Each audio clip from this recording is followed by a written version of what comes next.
Hello! Hi అండి. అందరూ ఎలా ఉన్నారు? నేనైతే చాలా బాగున్నాను. ఈరోజు ఈ వీడియోలో రీసెంట్‌గా చాలా సినారియోస్‌ని చూస్తూ ఉంటే ఇంటర్నేషనల్ స్టూడెంట్స్‌కి యూఎస్‌కి వచ్చేటటువంటి అవకాశాలు తగ్గిపోతున్నాయేమో అని అనిపిస్తుంది. అంటే మన ఇండియా నుంచి అనే కాదు, ఈవెన్ ఇంటర్నేషనల్ అన్ని కంట్రీస్‌కి.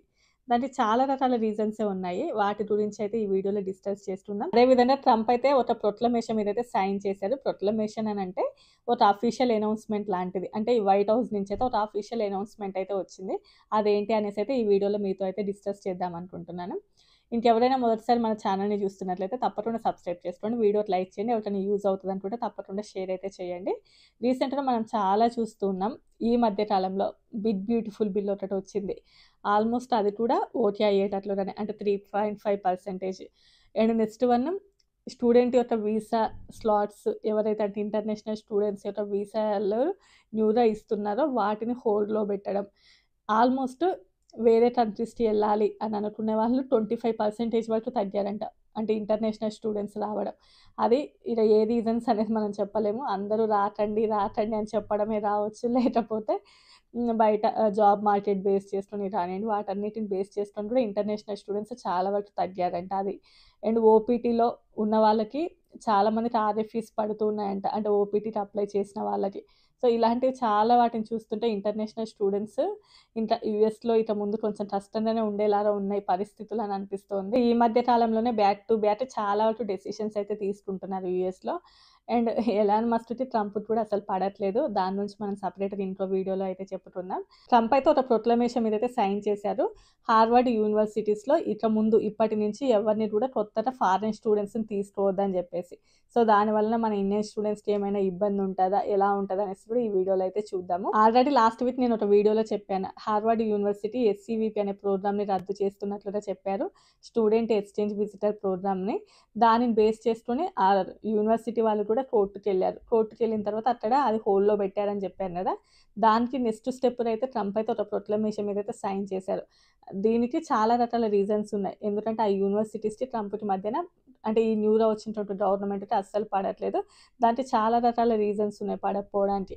యాక్చువల్లీ హార్వర్డ్ యూనివర్సిటీ అనేది చాలా ఓల్డ్ యూనివర్సిటీ. అంటే అమెరికా ఎస్టాబ్లిష్ అవ్వక ముందు నుంచే ఉన్నది. ఆ రీజన్స్‌లో కొన్నేంటంటే డీఈఐని తీసేయాలి అన్నా కూడా ఆ యూనివర్సిటీ పెద్దగా పట్టించుకోవట్లేదు. And Israel and Palestine issues కాలేజ్‌లో జరుగుతున్నా కూడా కాలేజ్ వాటిని ఆపడానికి పెద్దగా ట్రై చేయట్లేదు అని చెప్పేసి. అండ్ నెక్స్ట్ గవర్నమెంట్ అడిగినప్పుడు కాలేజ్ లోపల స్టూడెంట్స్ యొక్క డేటా మొత్తం కూడా కాలేజ్ ఇవ్వడానికి పెద్దగా ఇంట్రెస్ట్ చూపించట్లేదు అని చెప్పేసి. మోస్ట్‌లీ కూడా ఆ కాలేజ్‌కి ఎక్కువగా చైనా నుంచి స్టూడెంట్స్ ఎక్కువగా వస్తున్నారు. ఆల్మోస్ట్ కొన్ని మిలియన్ల డాలర్స్ చైనా నుంచే వస్తూ ఉన్నాయి. ఎక్కువ మంది స్టూడెంట్స్ చైనా వాళ్ళే వస్తూ ఉన్నారు. వాళ్ళ లోపల కొంచెం ఎక్కువ కమ్యూనిస్ట్ భావాలు అవేంటో అవి ఉంటాయంట. సో, అలాంటి వాళ్ళని ఎక్కువగా ఈ కాలేజెస్ వాళ్ళు తీసుకొని ఇంకొంచెం ఎంకరేజ్ చేస్తున్నట్లుగా అనిపిస్తూ ఉంది.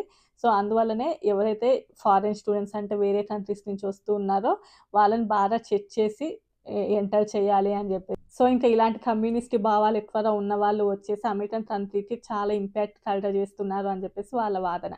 బట్ ఈ యూనివర్సిటీస్ వాళ్ళేంటి అంటే, లేదు గవర్నమెంట్ ట్రాన్స్‌పరెన్సీ మెయింటైన్ చేయట్లేదు. కొంచెం ఇల్లీగల్‌గా బిహేవ్ చేస్తుందని జెప్పేసి వీళ్ళైతే కోర్ట్‌కెళ్లారు. అదైతే హోల్డ్‌లో పడింది.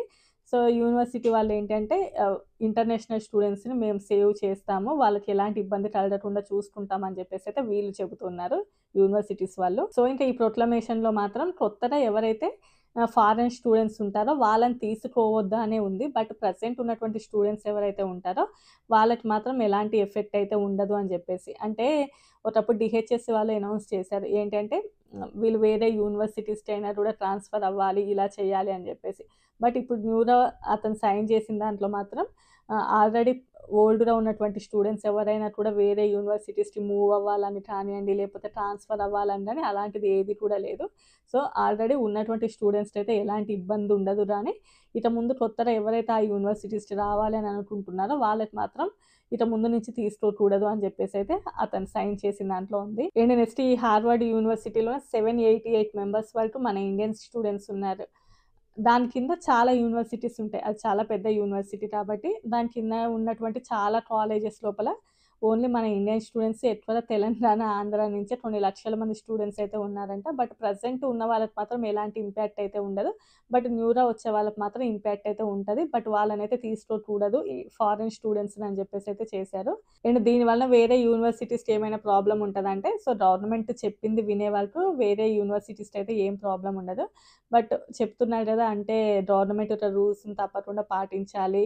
అండ్ అమెరికాకి ఎలాంటి ఇంపాక్ట్ కూడా కలగకుండా ఉండాలి. ఫారెన్ స్టూడెంట్స్ వలన అని చెప్పేసి. అండ్ కాలేజెస్ వాళ్ళకేంటి అంటే ఫారెన్ స్టూడెంట్స్ వల్లనే ఎక్కువ మనీ జనరేట్ అవుతూ ఉంటది కాబట్టి సో వాళ్ళు కూడా గవర్నమెంట్ ఎలా చెప్తే అలా వింటే బావుంటదని చెప్పేసి వాళ్ళ అభిప్రాయం.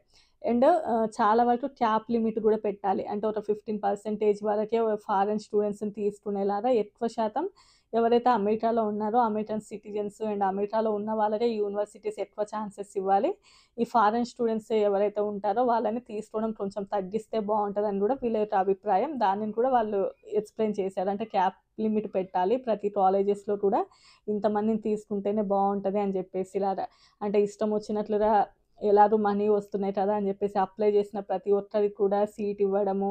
ఆల్మోస్ట్ అందరూ ఫారెన్ స్టూడెంట్స్‌ని ఎక్కువగా తీసుకోవడానికి ఇంపాక్ట్ చూపిస్తున్నారు. ఐ మీన్ ఇంట్రెస్ట్ చూపిస్తున్నారు. బట్ అమెరికన్స్‌కి ఎక్కువ ప్రిఫరెన్స్ ఇచ్చేసి ఫారెన్ స్టూడెంట్స్‌కి తక్కువ ప్రిఫరెన్స్ అంటే ఒక క్యాప్ లిమిట్ లాంటిది ఇంత పర్సెంటేజ్ వరకు మాత్రమే ఫారెన్ స్టూడెంట్స్‌కి ఎలో ఉంటదనేసి పెట్టాలి అని గూడా చూస్తున్నారు. అండ్ ఒకప్పుడు గుర్తుందా? అంటే ట్రంప్ రాకముందు అతను అంటే ఎవరైతే ఈ పెద్ద పెద్ద కాలేజెస్ లోపల అదే ఈ హార్వర్డ్ యూనివర్సిటీ, ఎంఐటీ లాంటి యూనివర్సిటీస్‌లలో చదువుతున్నారో వాళ్ళకి మాత్రం ఆటోమేటిక్‌గానే గ్రీన్ కార్డ్ ఇస్తాను అని జెప్పారు. అంటే వాళ్ళకి చాలా వరకు టాలెంట్ ఉంటది. సో, ఆ టాలెంట్ అమెరికన్ యొక్క కంట్రీకి యూజ్ అవుతది. అమెరికా ఇంకొంచెం డెవలప్ అవ్వడానికి వాళ్ళకి ఉన్నటువంటి టాలెంట్ యూజ్ అవుతది కాబట్టి వాళ్ళకి గ్రీన్ కార్డ్ ఇస్తాను అని చెప్పేసి.